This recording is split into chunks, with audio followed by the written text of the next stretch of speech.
পাকস্থলীর ক্যান্সার যেটা আমাদের দেশে যে ক্যান্সারের স্ট্যাটিস্টিক সেই অনুযায়ী এটা হচ্ছে ক্যান্সারের ভিতরে অষ্টম।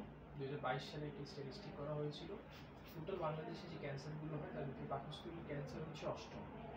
এবং এই ক্যান্সারের লক্ষণ যদি আমরা বলি তাহলে এই ক্যান্সারটা হচ্ছে সাধারণত খাওয়ার রুচি কমে যায়, অথবা পেটে ব্যথা হয়, অনেক সময় হচ্ছে বমি বমি ভাব হয়, খাওয়ার রুচি আগে রুচি মন্দ তো বলেছি, সাথে অনেক সময় ওজন কমে যায়।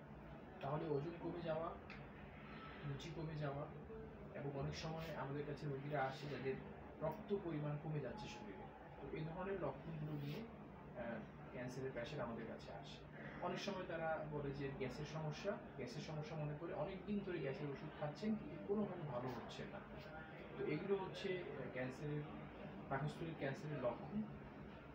আর যদি আমরা এটার কারণ বলতে চাই তাহলে পাকস্থলীর ক্যান্সারের কারণগুলোর ভিতরে সবচেয়ে ইম্পর্টেন্ট যেটা সেটা হচ্ছে ব্যাকটেরিয়া। এবং ব্যাকটেরিয়ার ভিতরে একটা ব্যাকটেরিয়াকে বলা হয় এইচ পাইলোরি একটা ব্যাকটেরিয়া। এটা হচ্ছে পাকস্থলীর ক্যান্সার অন্যতম একটা কারণ। এছাড়া আমাদের খাদ্যাভ্যাস এবং পারিবারিক সূত্রে কিছু ক্যান্সার পাকস্থলীতে আক্রান্ত করতে পারে। এগুলো